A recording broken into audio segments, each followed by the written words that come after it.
Un nouveau CEO chez Proximus, une page qui se tourne dans l'univers des télécoms en Belgique, la saga DAZN qui n'a pas encore fini de faire parler d'elle, et j'en passe. Bref, tu l'as compris, beaucoup de choses se sont passées dans le monde des télécoms en ce mois de septembre 2025.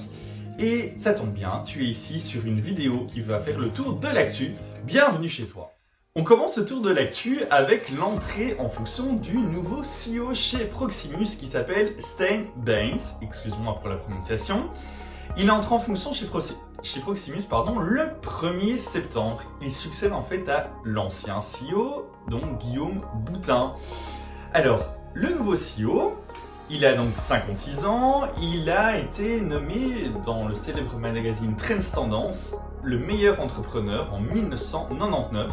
Alors c'est quelqu'un qui est attentif à l'innovation technologique, mais aussi il va faire très attention à avoir une bonne communication avec ses différents partenaires et aussi les partenaires sociaux. Tout cela pour avoir plusieurs objectifs, dont le développement du réseau de fibres, que Guillaume Boutin a vraiment bien débuté, et donc de consolider ce réseau fibre, et de consolider une deuxième chose, c'est la position forte de Proximus. On continue ce tour de l'actu des télécoms par, encore une fois, parler de Proximus, et plus précisément d'une plateforme qui s'appelle la plateforme Doctr, qui est en fait une plateforme de e-médecine pour notamment avoir des consultations numériques avec son médecin. Et une célèbre assurance, l'assurance AG, va rejoindre l'aventure avec notamment Proximus. Pourquoi ? Pour continuer le développement de cette application et pour consolider, encore une fois, la e-médecine. Et Proximus est vraiment persuadé d'une chose, c'est que le numérique va finalement être une aide pour la médecine. On continue ce tour de l'actu, malheureusement avec une nouvelle qui va faire quelque chose au cœur des passionnés du monde des télécoms. Et oui, je parle de la disparition définitive de la marque VOO. Et oui, tu le sais peut-être, VOO a déjà été racheté donc par le groupe Orange Belgique.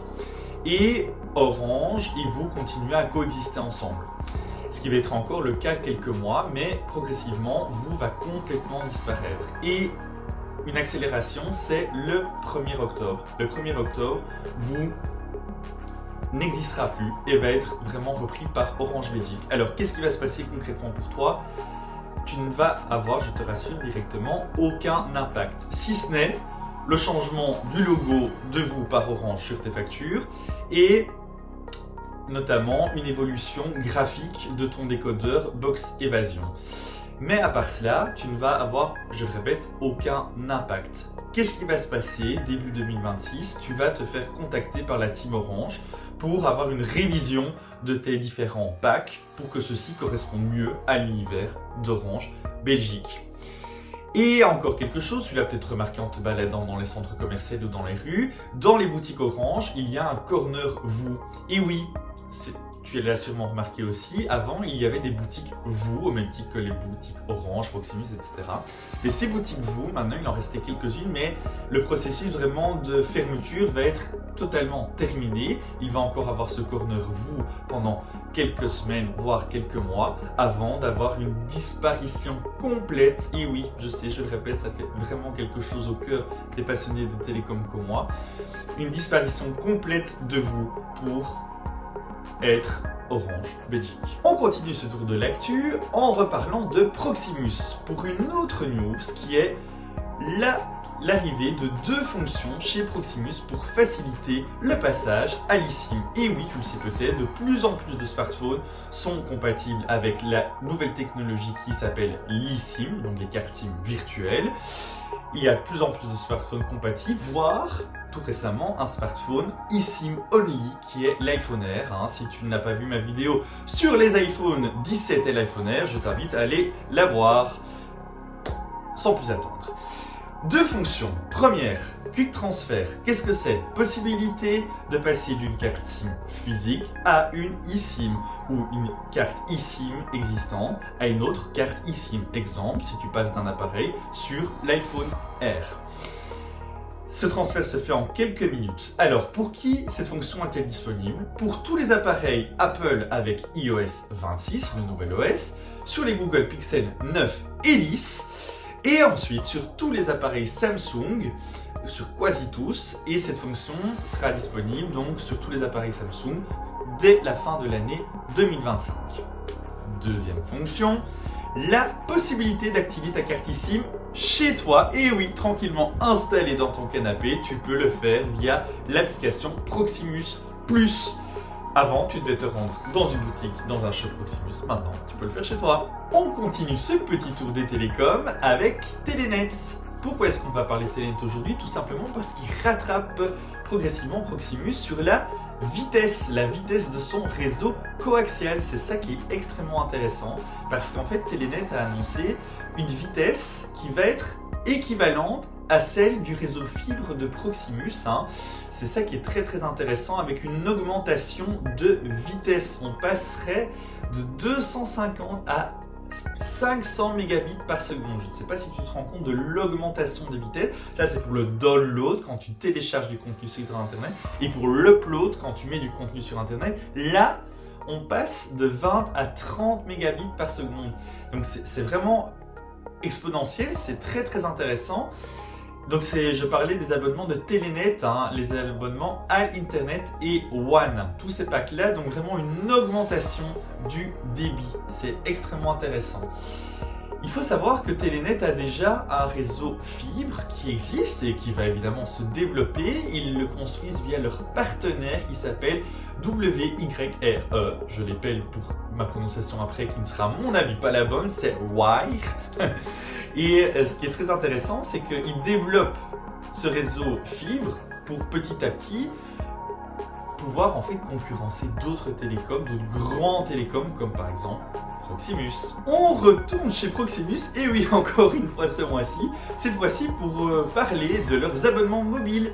Et oui, ils ont annoncé une évolution dans leurs offres mobiles.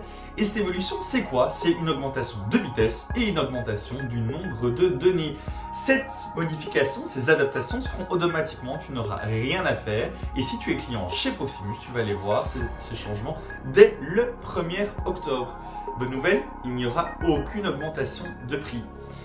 Alors, je vais un petit peu maintenant t'expliquer ces différents changements, de différentes formules. La première, c'est Mobile Easy. Là, en fait, on va voir simplement, c'est déjà vraiment pas mal, une augmentation de vitesse. On passe de 200 à 250 mégabits par seconde. Mais là, tu n'auras pas de données en plus. Par contre, si tu es chez Mobile Smart, là, tu vas avoir une augmentation assez phénoménale de la vitesse. On parle d'une augmentation de 200 à 500 mégabits par seconde, c'est assez incroyable. Et là, tu vas avoir 10 gigas supplémentaires par mois. Donc ça aussi, c'est non négligeable dans une époque où on consomme de plus en plus de données mobiles chaque mois. Si tu es abonné chez Mobile Maxi, là, tu vas carrément avoir non pas 10, mais bien 20 gigas supplémentaires. La vitesse, elle, par contre, ne va pas être modifiée. Alors, important aussi, l'abonnement mobile essentiel et l'abonnement mobile unlimited, eux, n'évoluent pas. Sauf la vitesse, si ceux-ci sont reliés à un pack. Alors, il faut aussi savoir qu'il va y avoir une augmentation, ou en tout cas une modification, une adaptation des offres business, mais comme cette chaîne se consacre sur le monde des télécoms, mais pas exclusivement sur le monde du business, je ne vais pas rentrer dans les détails. Mais sache en tout cas, si tu es une entreprise ou si tu es indépendant, que ces offres-là aussi vont évoluer. On continue ce tour de l'actu avec la saga DAZN. Et oui, on n'en a pas encore fini d'en parler sur OC Télécom, la chaîne. Il faut savoir que Telenet et Proximus sont proches d'un accord. Si Telenet est proche d'un accord, Proximus sera fort tenté de suivre le pas pour aussi proposer du contenu de foot à ses clients.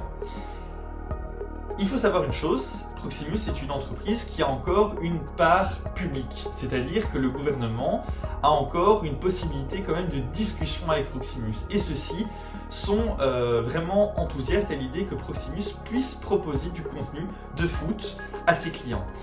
Donc, normalement, le gouvernement pourrait peut-être faire accélérer les choses pour qu'il y ait enfin un accord de diffusion entre DAZN et les opérateurs TV. On espère, on croise les doigts et j'espère pouvoir annoncer dans ma vidéo d'actu d'octobre que ça sera terminé et que ça sera rentré dans l'ordre. On termine ce tour de l'actu des télécoms de ce mois de septembre 2025 à nouveau, et oui encore une fois, avec Proximus. Proximus qui sort une plateforme qui sera disponible pour les clients de Proximus et ceux qui ne sont pas clients chez eux, qui s'appelle Smart en ligne. Le but de cette plateforme, c'est quoi? C'est justement en fait de permettre à tout un chacun qui se pose des questions sur la sécurité en ligne, de tout simplement en fait aller sur cette plateforme et de les poser à l'intelligence artificielle développée par Proximus et ses partenaires pour avoir différentes réponses sur j'ai envie de dire, sur la sécurité sur le web, la sécurité numérique de manière générale. Et voilà, le tour de l'actu de ce mois de septembre est terminé. Et j'espère que celle-ci t'a plu, j'espère que tu as appris plein de choses, que tu as pris le plaisir à regarder cette vidéo comme moi j'en ai pris le plaisir à la tourner et aussi à la monter et à te l'uploader sur YouTube. Je te donne rendez-vous très prochainement sur la chaîne pour du nouveau contenu et d'office fin octobre pour un nouveau tour de l'actu des télécoms sur Monsieur Télécom, la chaîne. Ciao!